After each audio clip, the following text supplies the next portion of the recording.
And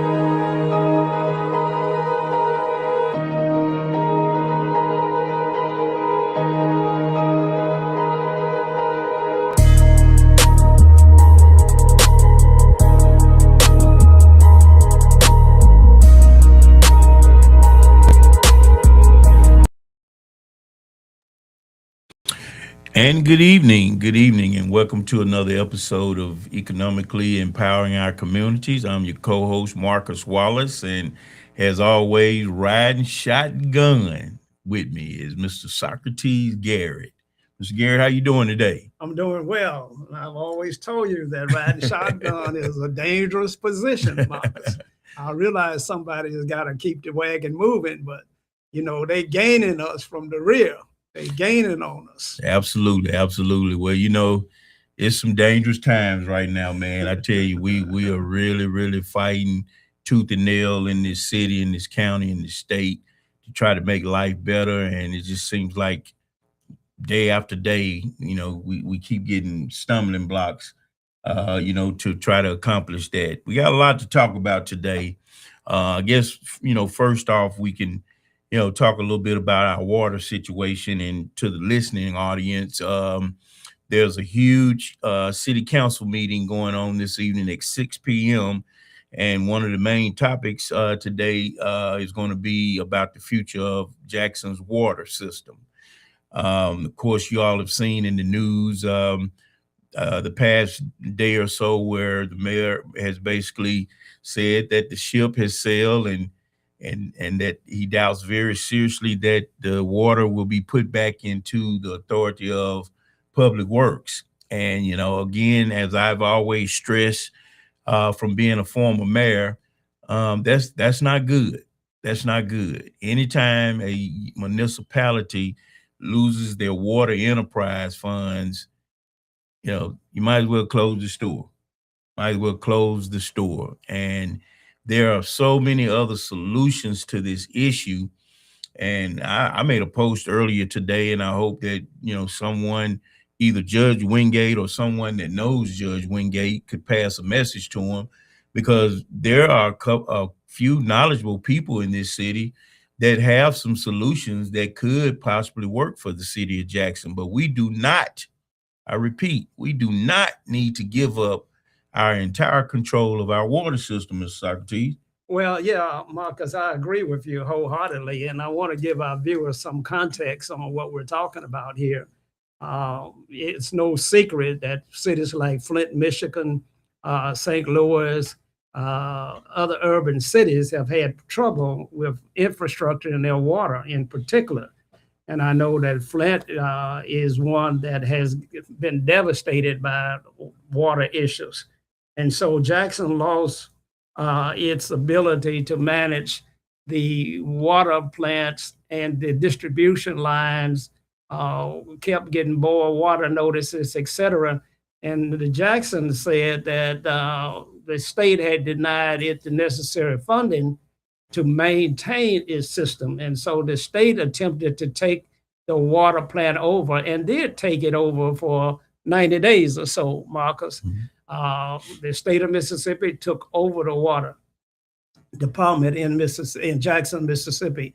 And then the NAACP and some advocacy groups petitioned the Biden administration. And under the Biden administration, EPA granted the city of Jackson $600 million to fix its water infrastructure issues, which included the plant and the distribution lines, not so much the wastewater, even though it was amended later on to include the wastewater plant. And so from there, Marcus, as you say, we're in the process of losing control. But I believe EPA brought in this czar. Share with our viewers how he got here. Well, this gentleman, and that's what I was getting ready to talk about as well. That's what really bothers me. The discussions of taking over Jackson's water is being had with the individual who I don't think that the state and the city has really taken a transparent and accountability of what this gentleman has really done. Back, I think a year or two ago, EPA came in here on, I think, on their first evaluation or inspection, and they clearly stated in an article that they were concerned about the spending that this gentleman was doing and was not tying it to projects. Now, ladies and gentlemen, that's about 5 red flags. If EPA is telling you that they're concerned with the amount of spending that this gentleman was doing and wasn't tied to projects. Now he came a couple of days ago and said that Jackson needs another water rate. I mean, the smoke is loud and clear, Mr. Socrates. I mean, and the thing that gets me is with our public officials, nobody has called this man to the front and declared a confirmation hearing to make him answer these questions and concerns we have, and to produce where have you spent all this money. Yet we are now in the process of talking to him about taking over our water system. I mean, come on, y'all. I mean, we are a laughing circus around the country. People look at us and they laugh because we allow these foolish decisions to happen here in the city of Jackson. $600 million in our water system. The only thing we've gotten that I can say as a contractor is a decrease in boil water notices. I don't see any other improvements we've got. So, Marcus, I agree. And, again, for our viewers and listeners to understand that once EPA granted the $600 million to the city of Jackson, EPA did not give the funds to the state of Mississippi because they were concerned that if they gave it to the state of Mississippi, that it still wouldn't get to the city. So, but they wouldn't give the funds to the city officials as well because they said that they had mismanaged some of the conditions that were responsible for under their leadership. So they appointed this czar, a gentleman by the name of Ted Hennepin, and he came in here only reporting to Judge Wingate. Now, Judge Wingate is a Black judge that is, Marcus, what court is he in? He's a federal judge. He's a federal judge. And so Judge Wingate had the only oversight of Mr. Ted Hennepin. Now, Ted Hennepin came in here and he was not bound by any state procurement laws, nor any of the city of Jackson's ordinances or procedures. So the state procurement laws were suspended, which means that this gentleman had total power, that he could do whatever he wanted to do without any oversight at all, other than reporting maybe to Judge Wingate as to what was going on. And he has definitely exercised his power because he brought in about 85% workforce from out of town, probably less than that. And I personally believe that he not only has taken advantage of the local business community, I believe he took advantage of the judge because of the judge not being knowledgeable as far as construction is concerned. I believe he took advantage of that. And this is why I continue to say that we need a confirmation hearing from one of the elected officials declaring a confirmation hearing, making Ted Hennepin come forth, produce documents, and match these monies with these projects from the concern that EPA had of all this spending that he has done before we move any further. And I agree with that. And in particularly, he needs to show what minorities have been working and how much of this $600 million was spent in a city where 85% of the residents pay the water bill. And so if you got 85% of your residents paying the water bill, we would hope that 85% of the contract expenditures would have gone to local businesses in the city of Jackson. That's just not white, black businesses, but that's local business, as you always call for, Marcus. We want local businesses that reside in the city of Jackson to have the opportunity to do this work, and not all of these out-of-state contractors that show up and take all of the revenue back to their tax base in the cities and states where they come from. And I spoke with a business owner today, and we kind of agreed the tone and the mood of the city is basically like everybody is just on as a whole giving up, content with what's going on. And ladies and gentlemen, I just got to tell you, y'all got to wake up. Y'all got to wake up. If we're gonna change this thing and turn it around and get this needle back moving, y'all got to start voting and get some of these people out of here. I mean, it's time. It's time to start issuing grade cards and really looking at what these people are doing around here. And let me just say one other thing, since I'm steaming out frustration. All of you non-Jackson residents who have so much to say on social media that Jackson can't run their own water, Jackson can't do that. Y'all's ass don't know a hill of beans about nothing. If the state of Mississippi was giving funding to Jackson every year over the last 20 plus years to improve the water system, our water system would not be in the shape it's in. So you all could cut that hogwash off. You understand? You can cut it out. Let me say that, because that is not the case. But when you don't give funding to help improve the arteries of a municipality, these are the results that's going to happen. And everybody wants to pin the nail on the donkey when it comes to Jackson and basically say that we're incompetent to handle our own municipality. And that's not true. That is not true. A lady by the name of Miss Cynthia managed the water system for years when it was old and antiquated, and she kept it going. So you all need to cut that out. Preferably, I wish you non-residents, you non-Jacksonian residents, keep your mouth closed. Go deal with the situations in your communities and leave Jackson alone. Yeah, I agree with you, Marcus. There's so much emphasis put on Jackson by outsiders.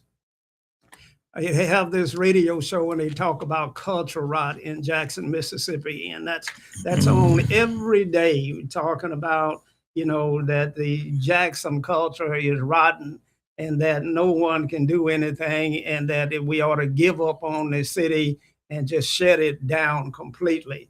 And the only reason that happened is because of African-American leadership. Back when Harvey Johnson was the first African-American mayor elected in Jackson, Mississippi, we saw tremendous white flight during that time and during that period, as all urban cities have shown across the country. And so when you get African-American leadership, you get so many challenges and such an economic boycott until it's difficult to maintain the infrastructure that you have. Plus the fact that our city lost population. We went from a city of greater than 200,000 to less than 150,000 employees. And yet we had to maintain the same roads, the same water plants, the same sewer lines, et cetera, with a smaller tax base. And the point that Marcus is making is not that we don't have the ability to manage and control the city, is that you don't have the revenue necessary to do that. And that's why the federal government said, we're going to grant you $600 million to try to make some repairs in that regard. Now, I will say this, that the mayor of the city of Jackson had no idea what Ted Hennepin was doing in his regards to contract expenditures. He didn't report to any elected official, and he didn't share any data with any elected official. And Judge Wingate didn't have any data as to what the numbers were. So as of this date, we still want to know how much of the $600 million was spent with local businesses. And of the local businesses, how much was spent with minority-owned business. And we're not talking about white female classified as minorities. We're talking about African-American businesses. The city is 85% African American. That does not include white women. And so we need to know the reality of what Mr. Hennepin has done as he makes a recommendation on who should run and who should have control over our water system. And correct me if I'm wrong, but from what I've seen over the last day or two, they're in talks of selling the water system to Jackson Water. Am I correct? I hope not.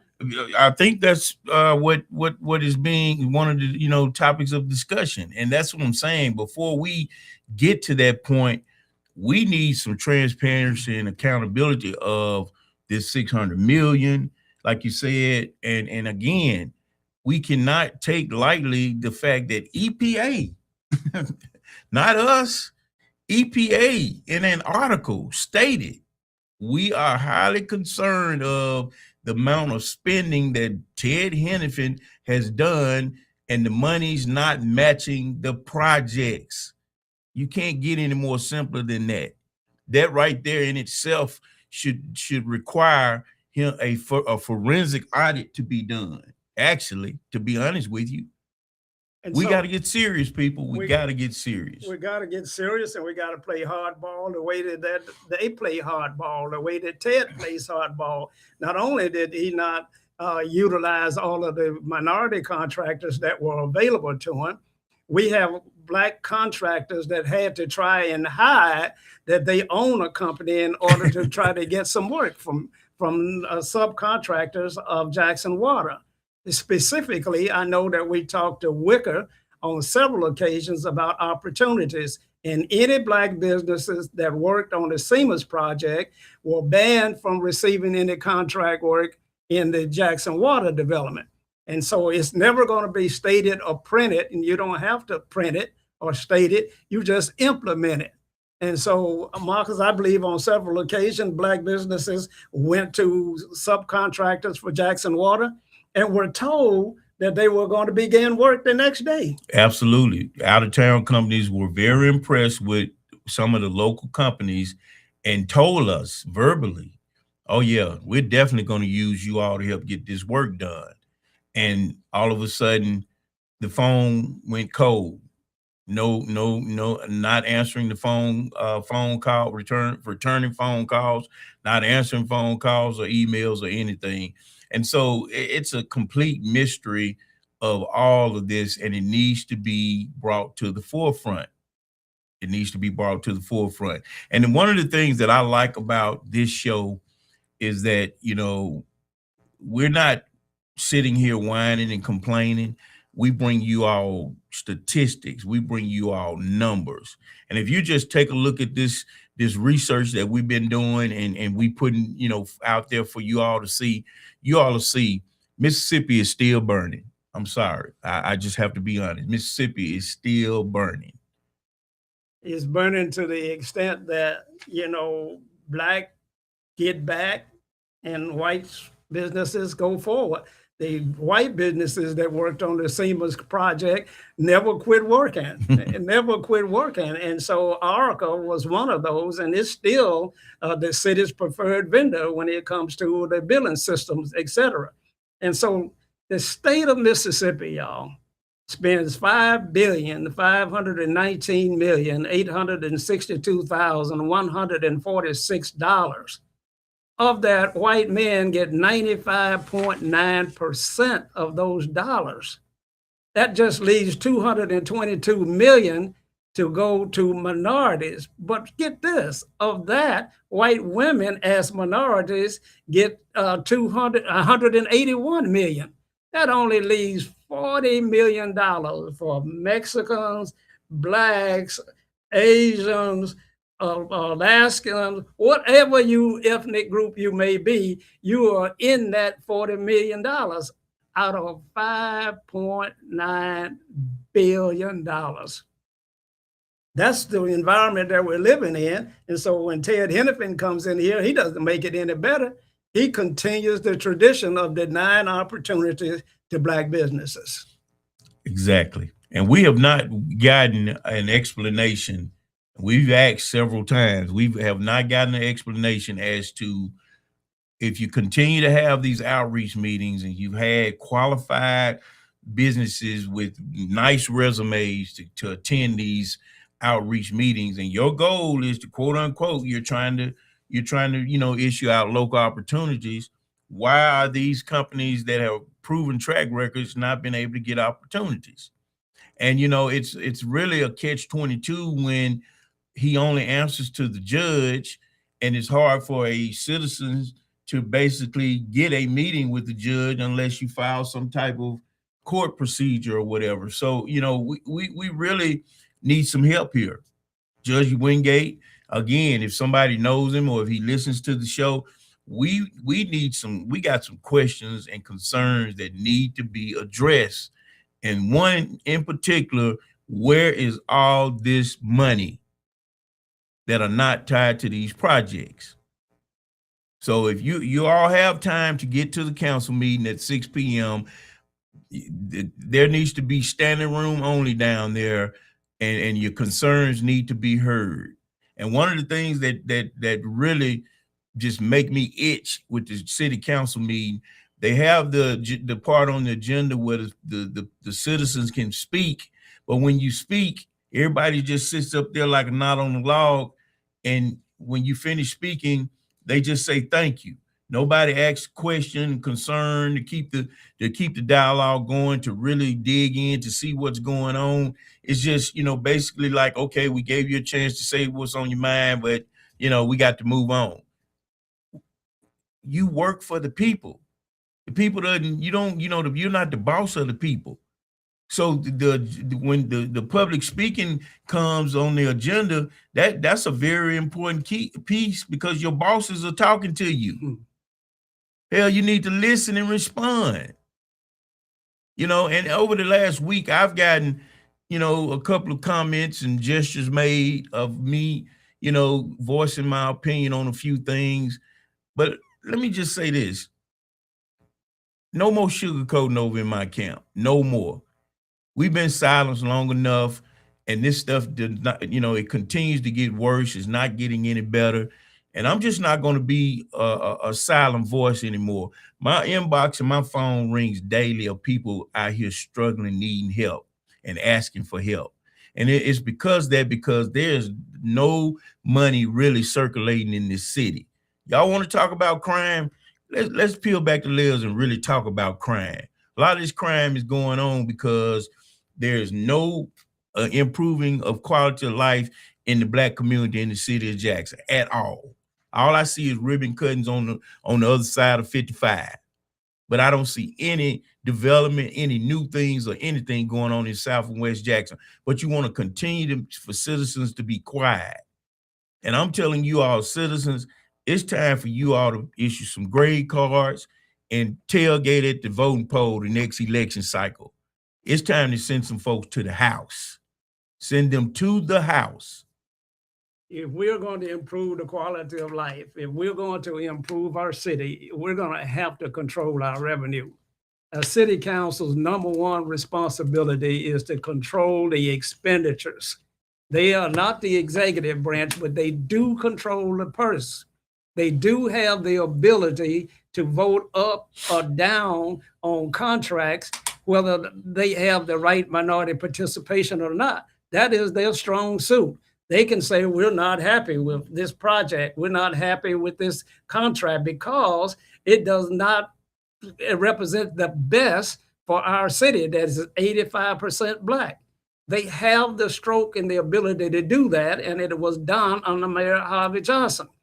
Any project that was 15 million or more was a mandatory joint venture.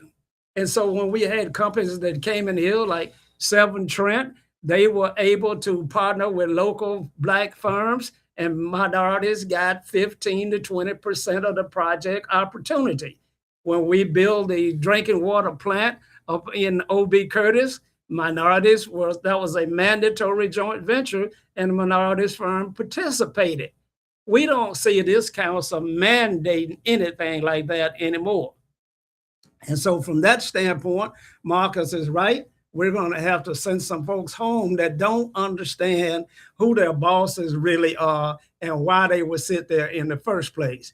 Martin Luther King said it does a man no good to have the freedom and the ability to get a hamburger from wherever he wants to if he can't afford it. If he cannot afford the hamburger, the right is wasted. And so it's an economic struggle out here in the African-American community. And somebody got to sit up and take notice and say something about it. Marcus and I are hollering and preaching and screaming out loud, but we're not elected. We weren't selected and given the opportunity to put common sense practices in place, even though we both ran for mayor. But they did not see fit to put folk in there, business people in there, that would make the kind of changes necessary to improve the quality of life in our communities. Now, I don't want to leave out Hinds County, the Board of Supervisors. Issues like, why weren't we able to invest in the Metro Center? Why couldn't we keep that property under contract and try to redevelop that as opposed to building a garage in Fondren, Mississippi? Well, they don't need any help from the county in Fondren. That's the wealthiest white people we have in the city or in Fondren. They don't need your help, county. What we need your help is in South Jackson. We need your help at the Metro Center. We need your help with struggling minority businesses on all of your infrastructure work. And when contracts like garbage pickup comes around, and we have a local Black businesses, NCS, Lee Bush in particular, that had the lowest bid for garbage collection in the county, and you ignore that and go with waste management anyway, it doesn't represent us at all. It doesn't demonstrate that you're sensitized to the needs of the African-American community or which you reside in. And that's a tragedy. That is a shame. When I look at who gets all of your program management contract, this is a project manager. This is not folk that are actually doing the work. This is the high end of the food chain. Project managers. Your project manager is white. All of the Black project managers out here and all of the local engineers out here don't get that opportunity. And we got 5 Black people on the Board of Supervisors. And it's a shame and a disgrace that we are not run over with work requirements more than we can possibly do.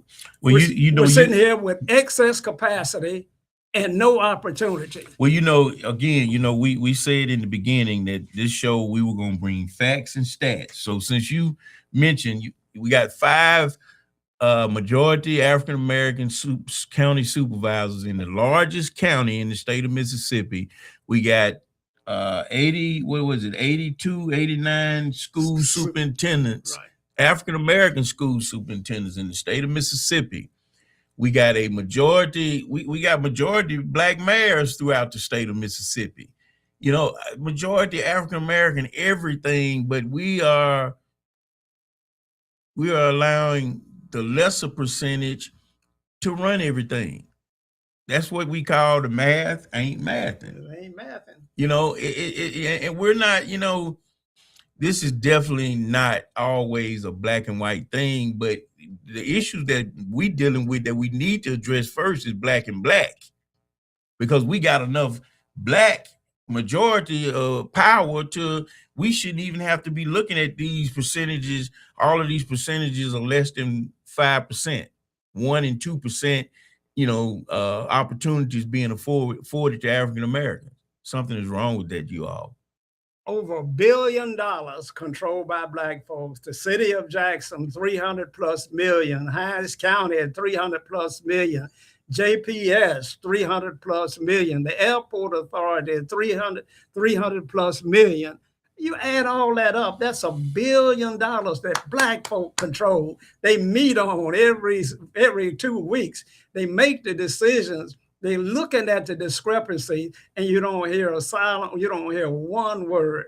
You don't hear one word that we got a problem, that there is no outrage that minority businesses are not doing as well in Jackson, Mississippi as they are in Seattle.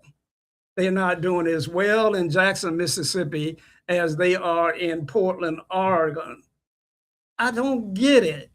When you have the greatest population and we have the most elected officials of any state in the nation, yet our numbers are dismal. And when you talk about other cities and in other areas, this water issue comes to mind.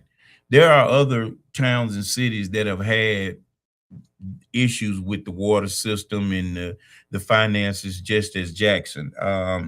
Prince County, Maryland, I think that's it. Prince County, Maryland had a similar issue like the city of Jackson.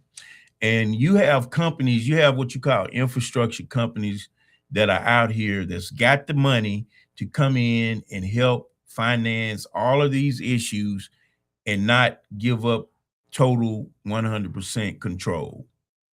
And I don't know if public officials, the mayor, supervisor, whoever, I don't know if they're getting out, going and exploring some of these municipalities that have had these issues to talk about these public-private programs or whatever. But I do know that there are other solutions out there where we don't have to sell our water system to Jackson Water and allow Ted Hennepin to continue to control the monies as it relates to our water. And let me tell y'all, not just the water system, he has his hands on the maintenance side of the water system. That is a very lucrative contract, ladies and gentlemen. Both of us know that because both of us have had a piece of the water maintenance contract. It is a very lucrative contract, one that they don't talk about and tell you about, so they don't afford it to African Americans, like talking about dilapidated houses.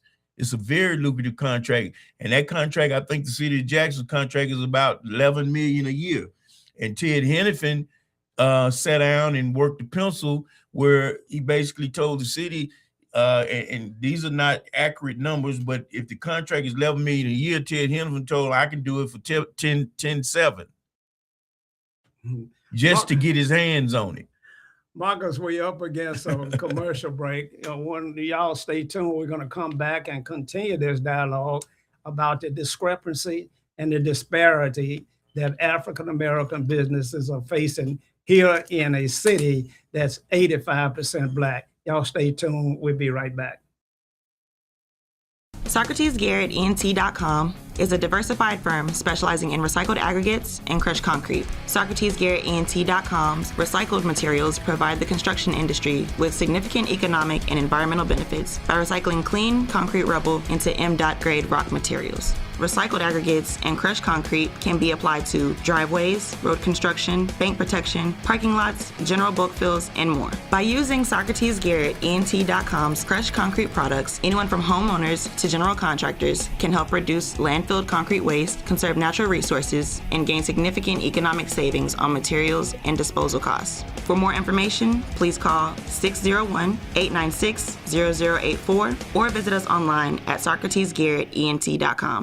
The Mississippi Link is an African-American female-owned newspaper with a trusted voice that is highly respected throughout the city, state, and nation. Our motto, keepers of the knowledge for people who speak the truth, since 1993. Link significantly influences the thoughts, attitudes, and buying decisions of its readers. Call us at 601-368-8481 for your advertising needs. If you would like to receive a newspaper in the mail each week, our annual subscription is only $52 per year. That is only $1 per week for you to stay informed regarding many stories that you can only get in the Mississippi Link. Sign up today at themississippilink.com and click on Home Delivery.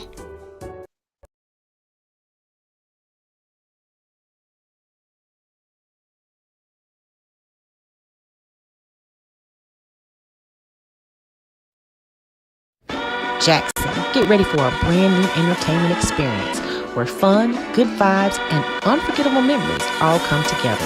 Whether you're planning a date night, girls' night out, birthday parties, or you just want to have a good time, we're creating the place for you. 2659 Livingston Road, across from the Medical Mall, the Snooty Fox. It's your destination for a good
from folk that gatekeepers that don't allow that to happen, how they can navigate the political environment of folks that are politically bankrupt. How can they navigate this economy? And when we got an economy in Jackson, Mississippi, where blacks get less than 1%, $40 million out of $5.2 billion go to African-American owned firms in the state of Mississippi. Now, I can say to the governor, and I can say to the Speaker of the House and the Lieutenant Governor, who all I know personally, that it's under your watch, under your leadership. And if I had a scenario where my citizens were so underrepresented in any category, if it was in education, if it was in sports, if it was in economics, if I had a situation where there was so much underrepresentation of one sector in my state, I would have programs and policies and procedures designed to specifically address that disparity. But we hear nothing, Marcus, from our leadership. At all. And, I know we don't have enough time to really dive into another major topic, but I just want to say this, ladies and gentlemen, if we don't speak up and speak out, the redrawing of our lines are going to be a major issue too. You think it's bad now. If they get if they redraw these lines and get what they want, it's going to be even worse. And you're speaking of the redistricting that's going on all over the country. And of course, that is designed to try to impact the November elections.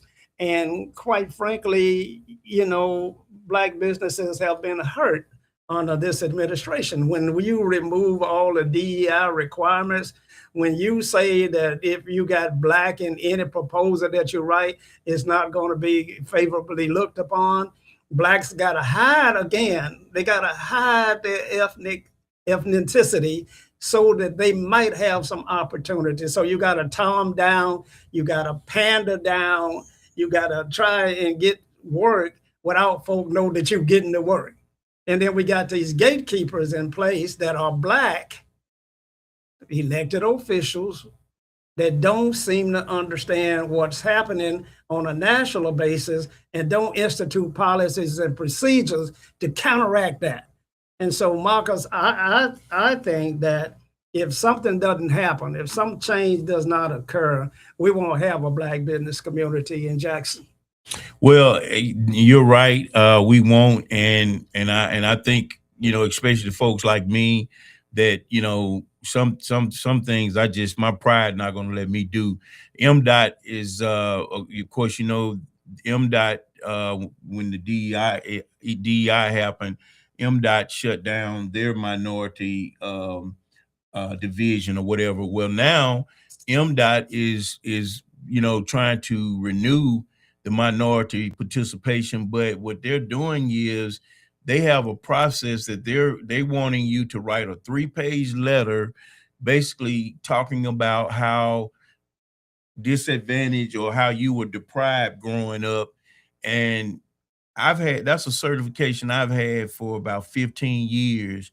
And I think publicly, I would say publicly, there's a strong chance that I'm going to let that certification go, because I'm not going to sit up and create a fictitious letter lying on my teachers saying that I wasn't taught, everything growing up and I was deprived because my school didn't have this and that. I'm not going to do that. I had some of the greatest teachers growing up in middle school, high school. I went to a HBCU university that I'm proud of. And if I got to lose a certification to stand up for what's right, then hey, so be it. I just won't get any more work from MDOT.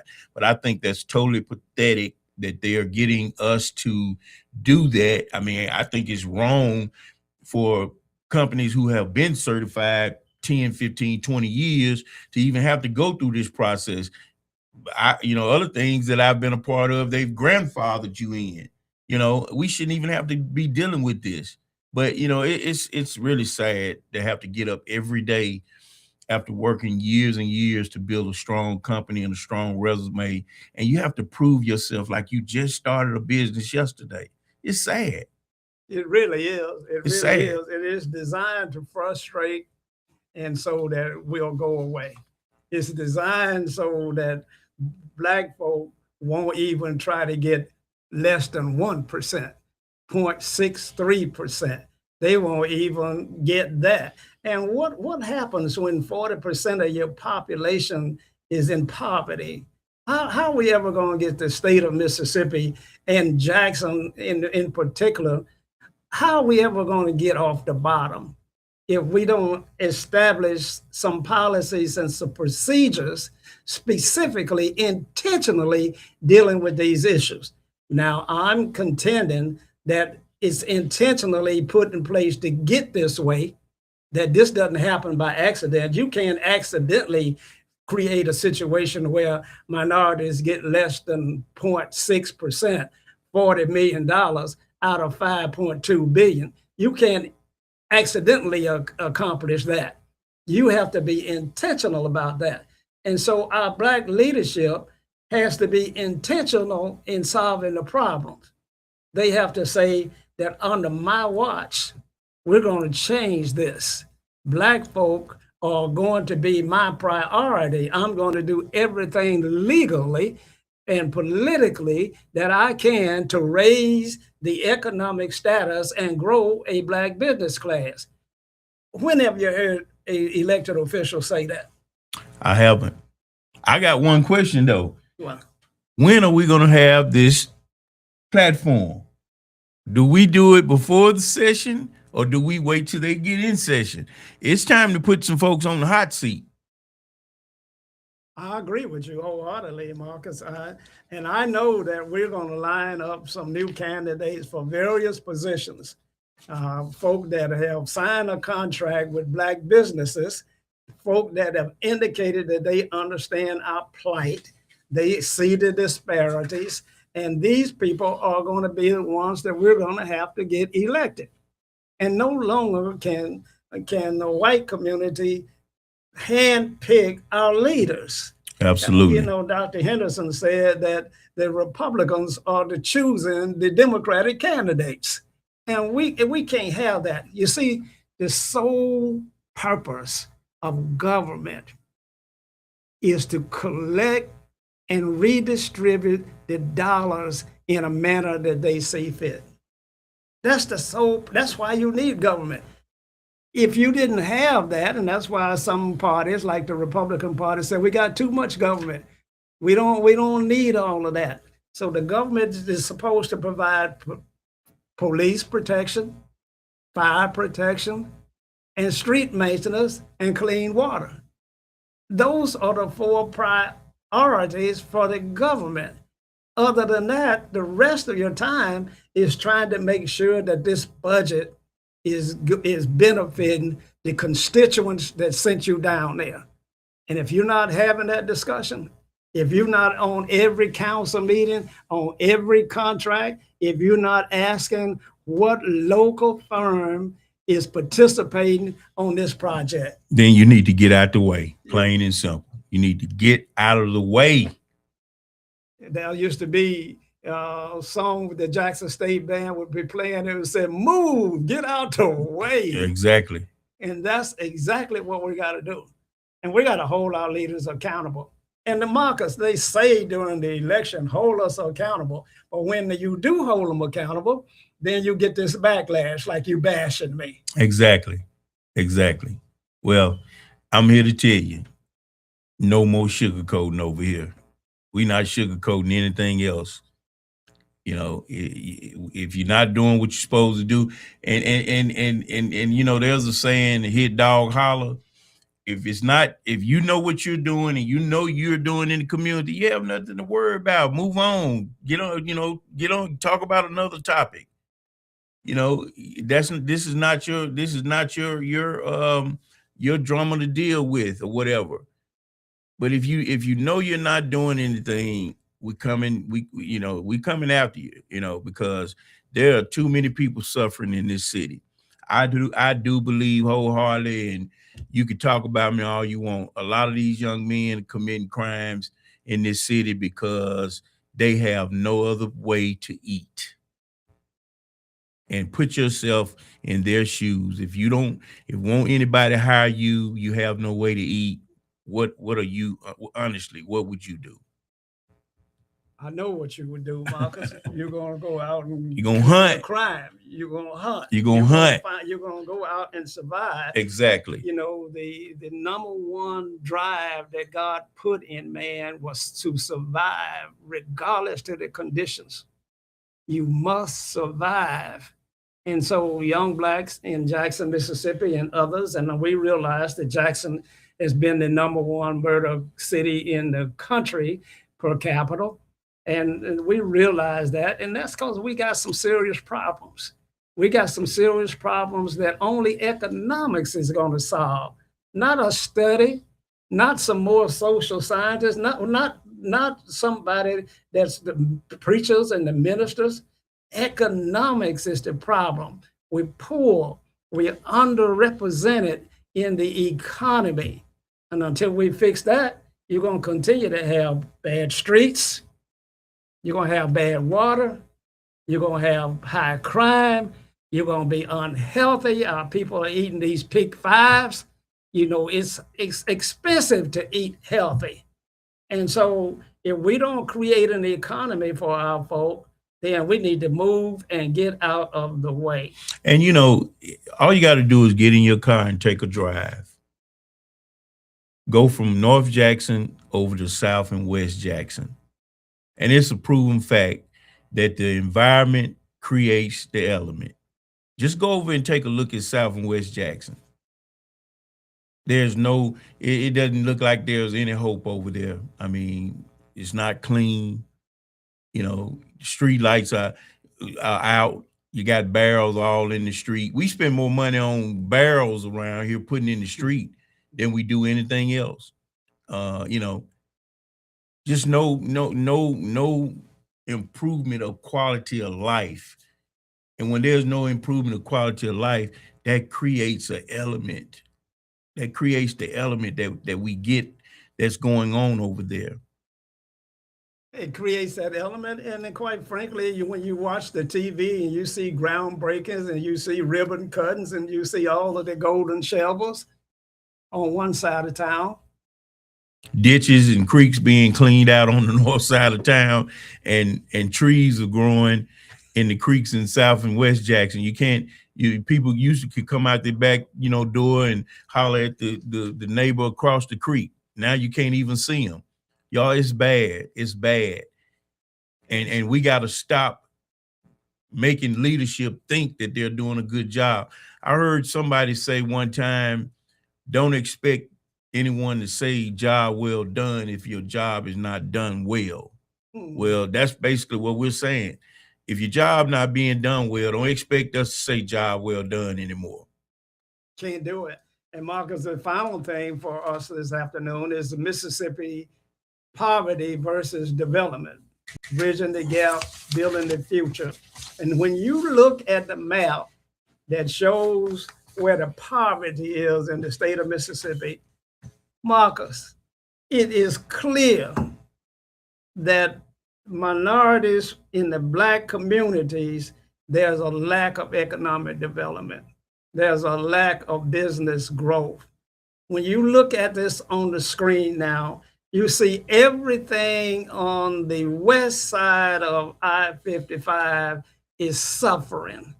And this is where your Black diaspora is, from Cleveland all the way down to Natchez, Mississippi. And this is the 2nd Congressional District. And when Marcus talked about redistricting, the impact that might have, the removal of Bennett Thompson would make this situation much worse than what we see here today. It'll probably be brown then instead of red. It'll be a different color. I'm trying to tell you it would. And this is a shame. And this is the economic conditions in our state. And we're here saying local businesses, Jackson, do business with local firms. You got $1 billion circulating inside of black hands under their control. Do grow black businesses. We're saying to the state of Mississippi, $40 million is a shame, it's a disgrace, and it's almost criminal. This is corruption. If I told you that $40 million out of $5.2 billion went to African Americans, you would say that's corruption. You would say that no way that can just automatically happen. You would say that somebody is orchestrating this. And Marcus, we don't hear enough from our state representatives. We got the highest number of elected officials in the country. We don't hear a mumbling word about the economic conditions in our community. No bills to introduce set-aside legislation, no bills to introduce minority participation in our legislation. Our Black caucus does not get it. You know, we have to know that you are trying, that you are saying to the powers that be, that we're going to vote as a bloc against everything that you like in hopes that maybe we could make a difference and get your attention. I mean, we don't hear that strategy being deployed by locally elected officials. And we gotta change that. Marcus, we're out of time. I don't know how we ran out of time. It goes fast when it's hot. It goes when fast. When it's hot off the press, it goes fast. It goes fast. Yes, indeed. Now, if you're down there at the city council meeting, speak up. Speak out loud. Speak out loud. Let your voices be heard. Martin Luther King said from the Birmingham jail, it's not the bad people, the clan that bothers me is the appalling silence of good folk. If you're good folk, speak up. And as John Lewis say, get in a little good trouble. It's time to get in a little good trouble, Jackson, Mississippi. Until next time, y'all stay safe and good night. Good night.